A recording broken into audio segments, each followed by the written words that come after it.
तो हम लोग बेसिकली बुआ के तालाब से होते हुए बुआ के मकबरे में आ गए। बुआ के मकबरे में आ गए। कितने साल के हो तुम?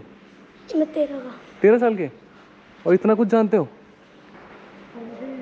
ओह वाह। हेलो जी, नमस्कार, सत श्री अकाल, आदाब, केमून आछो। आज मैं हूँ झज्जर में और आज एक्सप्लोर करूँगा झज्जर। Let's go. कहा जाता है कि छज्जू जाट ने बसाया था ये शहर और नाम रखा था छज्जू नगर, और वहीं से नाम पड़ा झज्जर। झज्जर में आपको कई हिस्टोरिकल बिल्डिंग देखने को मिलेगी, और अगर आपको नेचर से प्यार है और पुरानी इमारतों से लगाव, तो Jhajjar is the place for you.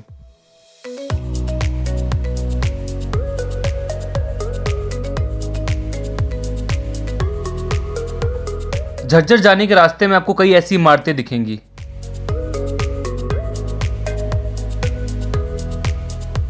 ये गांव का प्याऊ है। प्याऊ मतलब यहीं से पानी भर के लेके जाते हैं? पहले पुराना, बहुत पुराना कुआं है, कम से कम 100 साल पुराना कुआं है। तो अभी ये पीने लायक नहीं है पानी है? पीने लायक क्या, नहाने लायक भी है, लेकिन अब भी बहुत से ले जाते हैं यहाँ पर। अच्छा, यूज करने के लिए लेके जाते हैं। तो पी सकते हैं ये पानी? चेक करके देखो आप। अच्छा, आप बाल्टी उसमें रखी होगी ना? हाँ हाँ हाँ। आप तो अभी भी लोग लेके जाते हैं यहाँ चेक से? करके देखो। तो यहाँ कितने कुएं हैं ये? इसमें करीबन 2 4 4 5 6 कुएं बाकी बचे हैं, लेकिन इसमें कुएं बहुत थे। वहाँ भी था, इधर भी था। और ये क्या अभी पानी है बारिश के पानी की वजह से भर गया है क्या? पानी। अच्छा।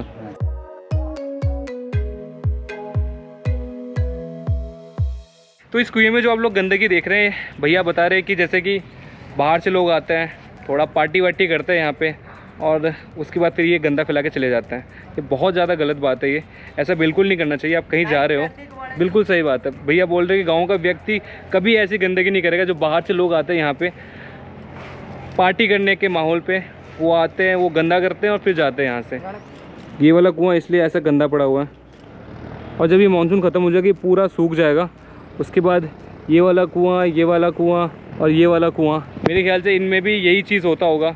लोग आते होंगे रात में, पार्टी करते होंगे और सारा कूड़ा यहीं पे फेंक देते होंगे। मेरी गुजारिश है उन लोगों से, मेरी दरख्वास्त है उन लोगों से, प्लीज़ आप यहाँ आके ऐसी चीज़ ना करें, या कहीं भी जाके ऐसी चीज़ ना करें। आपको पार्टी करनी है, आप कहीं भी जाके पार्टी करिए, उस चीज़ की मनाही नहीं है, लेकिन जो कूड़ा आप जहाँ भी जाते हो वो अपने साथ वापस लेके आ जाओ। वहाँ पे फैलाओ मत, वहाँ पे रख के मत आओ।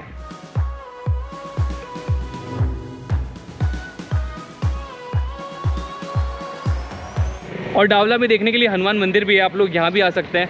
बहुत अच्छा आर्किटेक्चर है इसका, अंदर भी बहुत ज़्यादा खूबसूरत है। अब हम लोग आगे चलते हैं।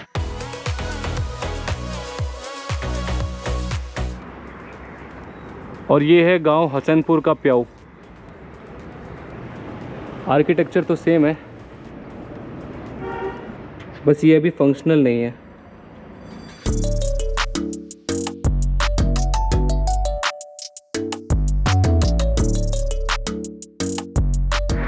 तो हम लोग अपने सेकंड लोकेशन पे आ गए हैं, लेकिन एनर्जी बिल्कुल नहीं बची। सोच रहे थोड़ा सा कुछ खा लें या थोड़ा कुछ पी लें, उसके बाद फिर एक्सप्लोर करें उस जगह को। तो हम लोग अभी वही ढूंढ रहे हैं, दास चाय और शेक।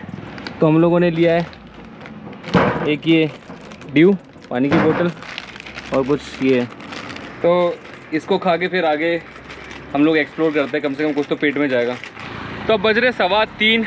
हम लोगों ने लगभग आधा घंटा बैठ के अपने जूते सुखाए, थोड़ा खाया, थोड़ी बातें की। अब जा रहे हैं हम लोग अपने दूसरे लोकेशन पे, जो कि है बुआ का तालाब और बुआ हसन मोनूमेंट। वहाँ चल के बताता हूँ ये है क्या। थोड़ा सा तेल मार दो उसमें।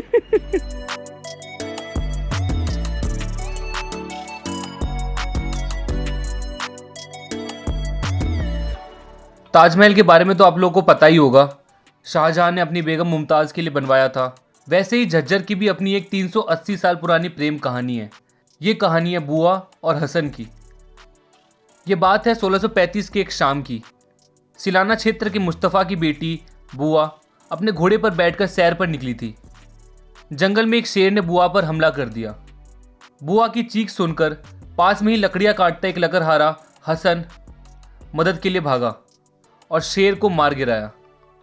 हसन ने घायल बुआ को उसके घर पहुंचाया और मुस्तफ़ा के परिवार ने उसका शुक्रिया किया और बदले में उसकी इच्छा पूछी। तो हसन ने बुआ का हाथ मांग लिया। सहमति मिलने के बाद दोनों इसी तालाब में मिला करते थे।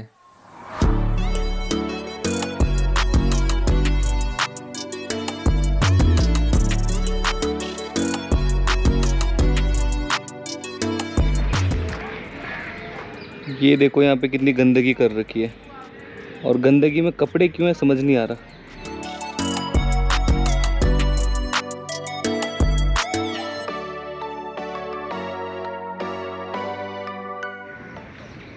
और ये प्रदीप कुमार ट्रेस पासिंग करते हुए किसी और की प्रॉपर्टी में घुस रहे हैं। भाई बहुत खतरनाक काम कर रहा है तू। हाँ जानता हूँ। ओ भाई भाई भाई भाई, मैं नहीं कर पाऊंगा। पैंट फट गई ना भाई, गलती से फट गई। नहीं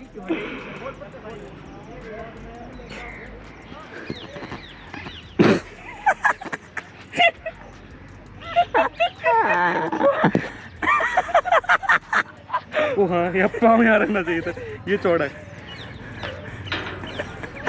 दोबारा से वीडियो बना। दोबारा तो नहीं बनेगी, ये दोबारा अटेम्प्ट करते हुए फर्स्ट अटेम्प्ट में पास ही नहीं हो पाए थे। कुछ राइडर। तो हम लोग बेसिकली बुआ के तालाब से होते हुए बुआ के मकबरे में आ गए। बुआ के मकबरे में आ गए। तो अब मकबरा देखते हैं। अब आगे की कहानी यह है कि एक दिन मुस्तफ़ा ने हसन को बुलाया और राजा की सेना में भर्ती होने को कहा। किसी एक युद्ध में हसन की मौत हो गई। बुआ को ये जानकारी मिली तो वो सदमे में आ गई। उसने हसन को वही तालाब के पास दफनाया और एक कब्र बनवाया। 2 साल बाद बुआ की भी मृत्यु हो गई और बुआ को भी वहीं दफनाया गया। तो ये है झज्जर का फेमस बुआ हसन का मकबरा। अब ये बुआ के मकबरे से हम लोग होते हुए आगे जा रहे हैं। वो वही कर बेटा। तेरी गिर गए थे भाई यहाँ।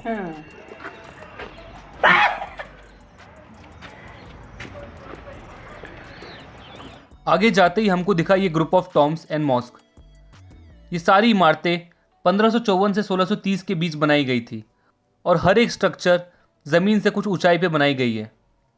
अगर इसके बारे में और जानना है तो मैंने डिस्क्रिप्शन में एक लिंक दिया है, वहाँ जाके आप जान सकते हो।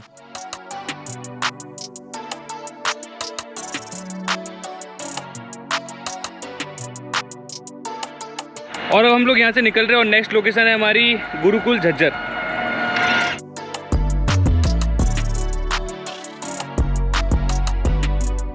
गुरुकुल वह स्थान है जहाँ पे विद्यार्थी अपने परिवार से दूर गुरु के साथ रहकर शिक्षा प्राप्त करते हैं। झज्जर का ये गुरुकुल विजिट करना मेरे लिए एक अमेजिंग एक्सपीरियंस था। और ये गुरुकुल झज्जर का अपना इंडिया पोस्ट है, यानी कि पोस्ट ऑफिस है।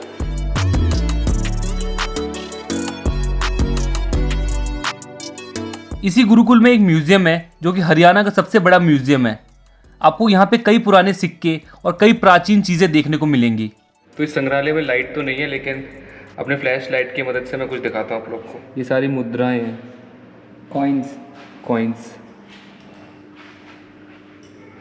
ढांडना झुंझुनू से प्राप्त चौखट, ये चौखट वहाँ से आई है।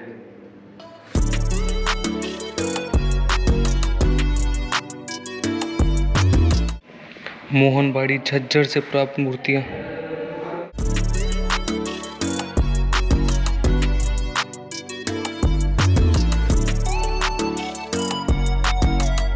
म्यूजियम विजिट करने के बाद हम बाहर आए और हमने देखा कि कई बच्चे सफाई कर रहे थे। फिर उनमें से एक बच्चे ने बताया कि उनके कार्य करने का समय है, जो कि हर बच्चे को अलॉट किया जाता है।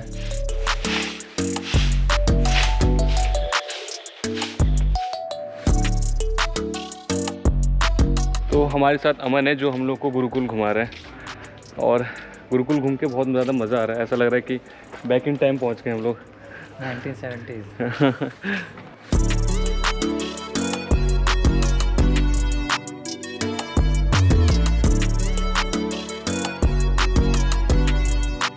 तो ये जो बलिदान भवन है, यहाँ पे क्लासेस भी लगती हैं। ये अंदर क्लास है।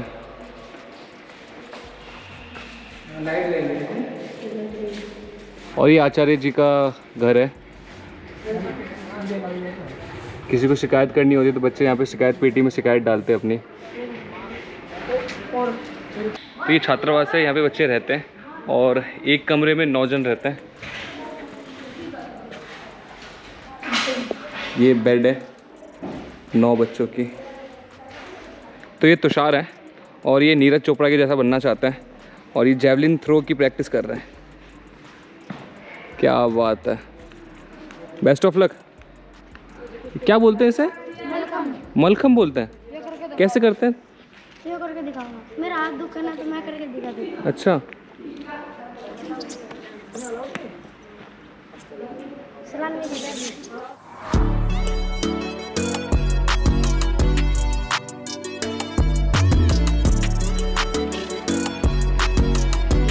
ओह वाह, कितने साल के हो तुम? मैं 13 का। 13 साल के और इतना कुछ जानते हो? ओह वाह, जल्दी बात बोला। जब बुला रहे हैं इनसे। ओए नाम क्या है? अरविंद। अरमित, बहुत बढ़िया बेटा।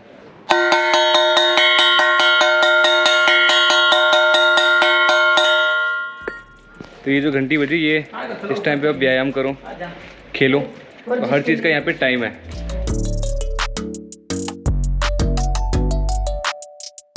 अब हम लोग जा रहे हैं गौशाला की तरफ।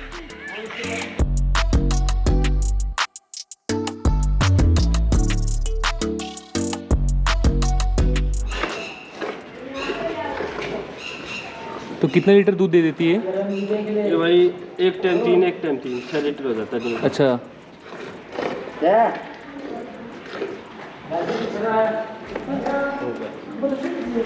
तो इसने अपना 3 लीटर दे दिया।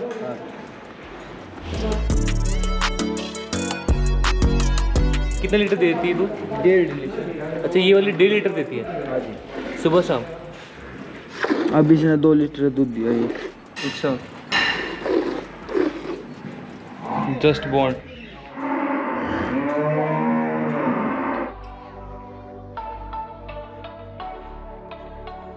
तो ये यहाँ पे तूड़ा घर है जिसके अंदर भूस है। भूस मतलब भूसा है।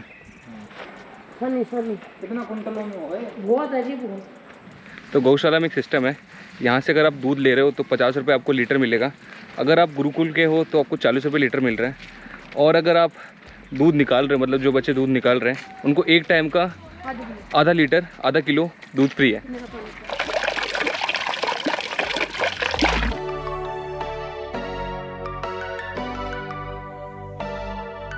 तो ये यहाँ का अखाड़ा है, रोज़ होती है यहाँ पे प्रैक्टिस। रोज।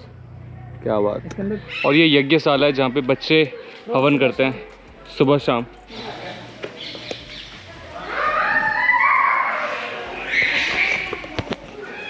ये हवन कुंड है। हाँ,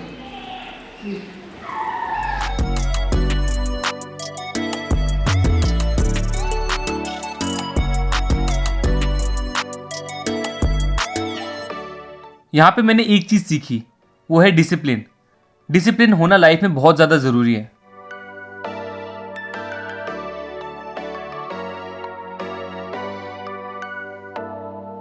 तो हम लोग गुरुकुल से निकल चुके हैं और अब जा रहे हैं बेरी की तरफ।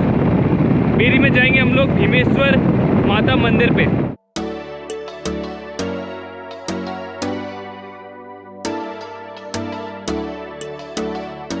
हरियाणा के पहले chief minister Bhagwat Dayal Sharma berry से ही थे और बेरी को छोटी काशी भी बोला जाता है। ये है भीमेश्वर माता मंदिर। और ये बेरी का प्रसिद्ध मिठाई ऐसे कहते हैं मखाना। हम लोगों ने मखाना लिया है अंदर मंदिर में चढ़ाने के लिए। कहते हैं कि कौरवों और पांडवों की कुलदेवी हिंगलाज पर्वत, जो कि अब पाकिस्तान में है, वहाँ निवास करती थी। महाभारत के युद्ध के पहले भीम माता का आशीर्वाद लेने वहाँ पहुँचे और साथ चलने की प्रार्थना की। माँ साथ चलने को तैयार हो गई, लेकिन उन्होंने एक शर्त रखी कि भीम उन्हें कंधे से नहीं उतारेंगे। बेरी के पास पहुँचते ही भीम को बहुत तेज़ पेशाब आया। उन्होंने माता की मूर्ति को वहीं रख दिया। जब वापस उन्होंने माता को उठाना चाहा तो वो टस से मस नहीं हुई और फिर माता ने कहा कि मैंने पहले ही कहा था, जहाँ मूर्ति रख दोगे मैं वही विराजमान हो जाऊंगी। और फिर भीम ने माँ का आशीर्वाद लिया और युद्ध के लिए चल पड़े और यहीं पे बना भीमेश्वर माता मंदिर। पूरे भारत में ये इकलौता ऐसा मंदिर है जहाँ पे माता की मूर्ति तो एक है लेकिन मंदिर 2। इस मंदिर में माता को सुबह 5 बजे लाया जाता है और लोग यहीं पे उनके दर्शन करते हैं। दोपहर 12 बजे पुजारी माता की मूर्ति को अपने गोद में उठाकर अंदर वाले मंदिर ले जाते हैं।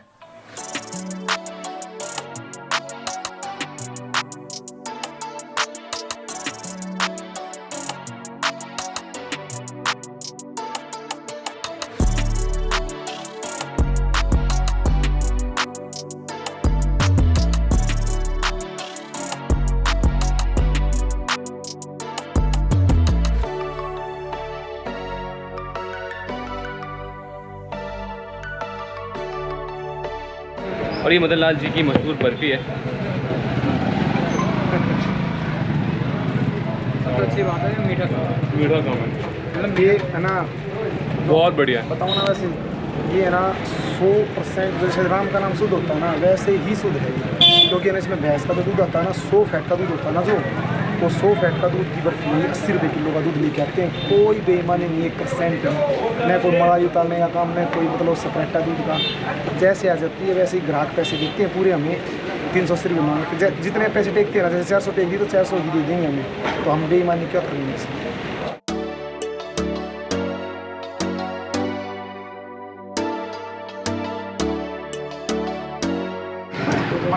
और ये हम लोगों ने लिया टिक्की यहाँ पे।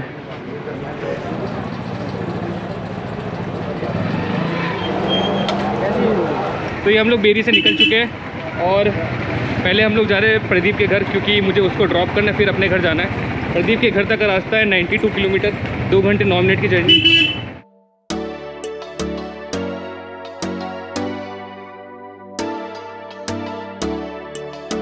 तो झज्जर से हम लोग निकले, मैंने प्रदीप को ड्रॉप किया, फिर मैं यहाँ पे आया।